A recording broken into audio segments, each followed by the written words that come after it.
कबीर अमृतवाणी चेतावनी के अंग में पुनः सदगुरु कबीर साहब भक्तों को जगाते हैं, सावधान करते हैं। कबीर पांच पखेरुआ राखा पोस लगाए, एक जो आया पारधी लई गया सभे उड़ाए। सदगुरु कहते हैं कि इस पांच तत्वों से बने हुए शरीर को यह जीव अन्न जल आदि से पालन पोषण करके सुरक्षित रखता है। ये जीव इस शरीर के लिए पूरा जीवन बिता देता है। इसके लिए मकान, अन्न, जल और नाना प्रकार के सांसारिक प्राणी पदार्थों के माया मोह में फंस जाता है। साहब कहते हैं एक दिन काल रूपी शिकारी आएगा और सबको उड़ा ले जाएगा। एक दिन जिस शरीर को हम पालन पोषण करते हैं, जिस शरीर को खिलाते पिलाते हैं, जिस शरीर के लिए सारा व्यवहार करते हैं, साहब कहते हैं एक दिन काल आएगा इस शरीर को नष्ट कर देगा, तब तुम्हारा क्या होगा।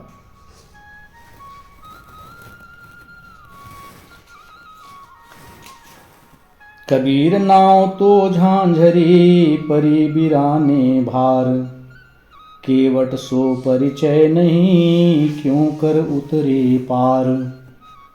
साहेब कहते हैं शरीर रूपी नौका इंद्रियां असंयम रूपी अनेक छिद्रों से झांझरी है। यानी शरीर रूपी नौका अर्थात शरीर की सारी इंद्रियां असंयम हो गया है, झांझरी पड़ गई है, धुंधले पड़ गए हैं, शिथिल पड़ गए हैं। पुत्रेष्णा वित्तेष्णा लोकेष्णा रूपी पराया मावी बोझा लाद लिया। सदगुरु मल्लाह से परिचय ही नहीं है, फिर इस संसार रूपी भवसागर से कैसे पार हो सकता है। पुनः साहब जो है संदेश देते हुए कहते हैं कि शरीर रूपी नौका, ये शरीर ही तो संसार रूपी भवसागर से पार कराने वाला है। इस शरीर से ही आत्मकल्याण होता है, लेकिन इस शरीर के समस्त इंद्रियां शिथिल हो गई है, झांझरी पड़ गई है और नाना प्रकार की माया मोह, विषय रूपी माया मोह से यह लदा हुआ है। लेकिन इसको छुड़ाने वाले सदगुरु मल्लाह से इससे कोई परिचय ही नहीं है, फिर क्यों कर इस संसार से पार हो सकता है। कबीर दसरी पाँव में कहाँ सोवे सुख चैन, सांस नंगारा कूच का बाजत है दिन रैन। सदगुरु कहते हैं हे जीवों, तुम्हारे पैरों में काल की रस्सी बंधी है। काल से सावधान करते हुए कहते हैं साहब जो है कि ये भक्तों, हे जीवों, तुम्हारे पैरों को काल की रस्सी ने बांध रखा है। माया में सुख चैन मानकर तू कहाँ सो रहा है।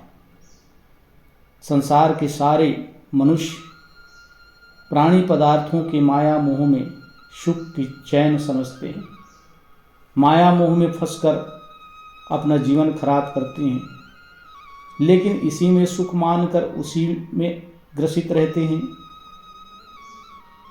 श्वास रूप कूच का नगारा रात दिन बज रहा है, रात दिन श्वास रूपी नगाड़ा आ रहा है, जा रहा है। सावधान हो जाओ, एक दिन यही श्वास रुक जाएगा। जो बाहर जा रहा है वो भीतर नहीं आएगा, और जो भीतर आ गया वो बाहर नहीं जाएगा। कबीर जंत्र न बाजे टूट गए शब तार, जंत्र बिचारा क्या करे गया बजावन हार। एक दिन श्वास रूपी तार टूट जाएंगे, शरीर रूपी यंत्र जो बज रहा है ये भी बंद हो जाएगा।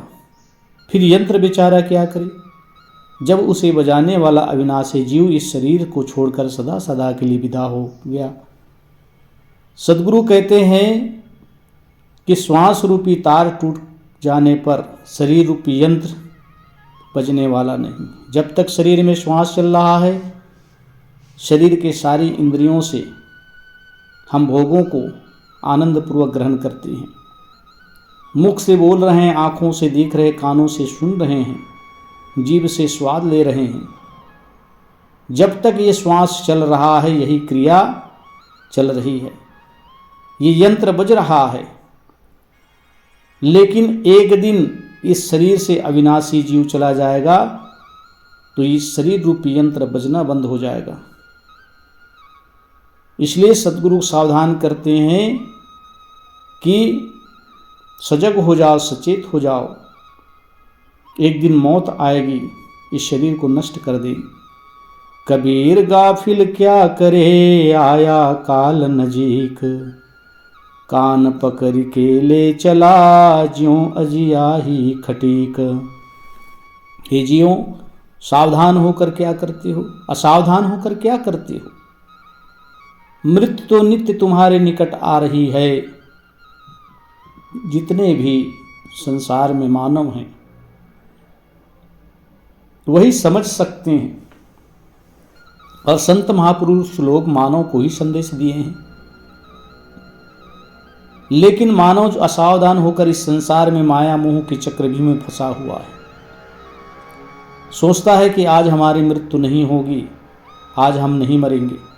लेकिन सद्गुरु सावधान करते हैं कि मृत्यु नित्य हमारे निकट है, इसलिए सावधान हो जाओ, क्योंकि मौत से आज तक कोई बचा नहीं। कब मौत प्रकट हो जाए, कब इस शरीर रूपी यंत्र बजना बंद हो जाए, इसलिए सावधान हो जाओ। एक दिन वह तुम्हारे उसी प्रकार ले जाएगी जैसे बधिक बकरी का कान पकड़ ले जाता है और मार डालता है।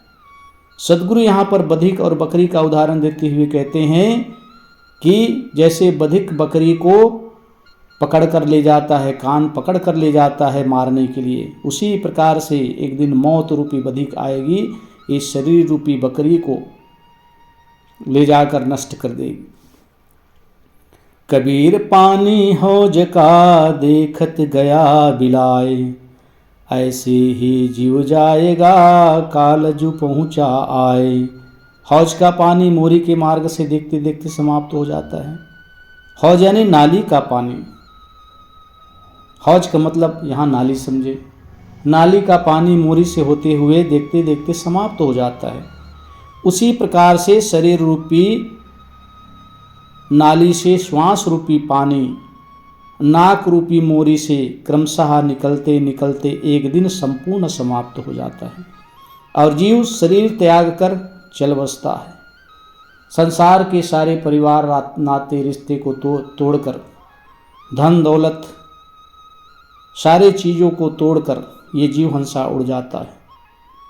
ये शरीर हौज है, नाली है, और श्वास पानी है, और नाक रूपी मोरी से रात दिन ये निकल रही है, रात दिन श्वास चल रही है, इसके निकलते कोई देरी नहीं है। एक दिन संपूर्ण श्वास समाप्त हो जाएगा और इस शरीर से जीव निकल कर सदा सदा के लिए विदा हो जाएगा। मरेंगे मरी जाएंगे कोई न लेगा नाम, उजड़ जाए बसाएंगे छोड़ी बसंता गाम। वर्तमान के सभी लोग मरेंगे, जितने भी हैं ना संसार में, सब मृत्यु की लाइन में लगे हुए हैं, सब मौत के रास्ते में खड़े हुए हैं। संसार के प्राणी पदार्थों की मृत्यु होगी, फिर कुछ दिन में उनका कोई नाम भी नहीं लेगा। जो आज नामधारी हैं, जिसको आज नाम लेते हैं, कुछ दिन के लिए नाम लेंगे, वह भी फिर नाम लेने वाला नहीं होगा। बसा हुआ ग्राम छोड़कर जंगल में बस्ती बसाएंगे, अर्थात इस गांव से इस शरीर को निकालकर शमशान रूपी जंगल में वहीं गाड़ देंगे। ढोल दमामा दुर्बरी सहनाई संग भेरी, अवसर चले बजाए के है कोई राखे फेरी। अपने शासन काल में ढोल नगाड़ा ताशा सहनाई तथा भेरी भले बजवा लो। साहब कहते हैं कि अपने जीवन के रहते जितने भी तुम नाच गान करते हो, सहनाई बजाते हो, नगाड़ा बजाते हो, उसका आनंद लेते हो, अंत में यहाँ से अवश्य चलना पड़ेगा, इस संसार से अवश्य चलना पड़ेगा। क्या कोई घुमाकर रखने वाला नहीं। साहब कहते हैं क्या कोई तुम्हें जो है पुनः यहाँ रखने वाला नहीं। जब तक जी रहे हो तब तक इस संसार के विषयों का आनंद ले लो, और ले भी रहे हो, लेकिन एक दिन इन सारे आनंद मिट जाएंगे, इस संसार से विदा होना पड़ेगा। तुम्हें पुनः जो है इस बस्ती में नहीं बसाएंगे। एक दिन ऐसा होएगा सबसे परे बिछोह, राजा राणा राव रंग सावध क्यों नहीं होए।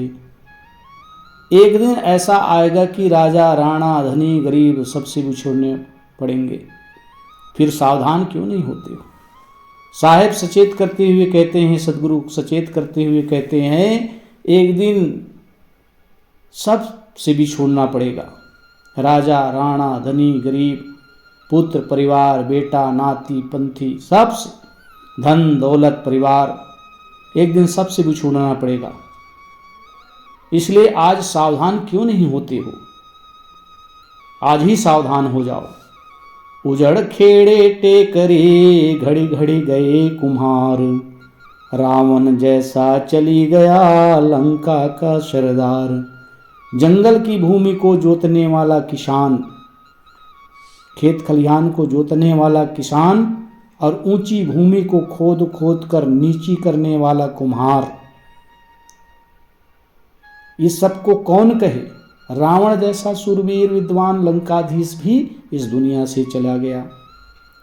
साहब कहते हैं कि चाहे किसान हो चाहे कुम्हार हो, किसान का काम है खेती करना, जंगल भूमि को वह जोत कर किसानी करता है, अन्न पैदा करता है।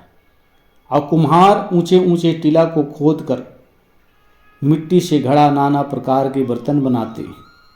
साहब कहते हैं जंगल जैसी भूमि को जोतने वाला किसान और ऊंची भूमि को खोद खोद कर घड़ा बनाने वाला कुम्हार को कौन कहे। रावण जैसे शूरवीर जो लंकाधीश थे वो भी दुनिया से चले गए। आजकाल के बीच में जंगल होगा वाश, ऊपर ऊपर हल फिरे ढोर चरेंगे घास। आजकल के बीच में यह शरीर जंगल में चला जाएगा, अर्थात शमशान घाट में गाड़ दिए जाएंगे। आजकल शरीर जैसे ही नष्ट होगा, शरीर जैसे ही इसकी मृत्यु होगी, आत्मा जैसे शरीर से निकलेगा, वैसे ही परिवार के जन इस शरीर को शमशान घाट में ले जाकर गाड़ देंगे और उस पर से मिट्टी डाल देंगे, उसमें घास उग जाएंगे और उसमें किसान हल चलाएंगे, पशु घास चरेंगे। यही दशा होगी। हाड़ जरे जस लाकड़ी केस जरे ज्यों घास, सब जग जरता देख कर भय कबीर उदास।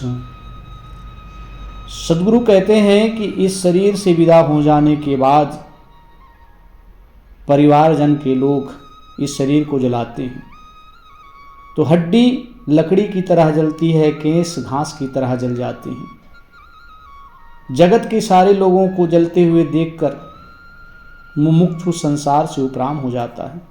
साहब कहते हैं मुझे सब को जलते हुए देखकर बड़ा उदासी आती है संसार से। मेरे माया मोह ममता सब नष्ट हो गए, क्योंकि एक दिन शरीर की हड्डियां लकड़ी के समान जलेंगे, घास के समान बाल चलेंगे और जगत के सारे लोग जल ही रहे हैं, लेकिन इस मानव देह प्राप्त करके कोई चेतता नहीं है, जो कोई जगता नहीं।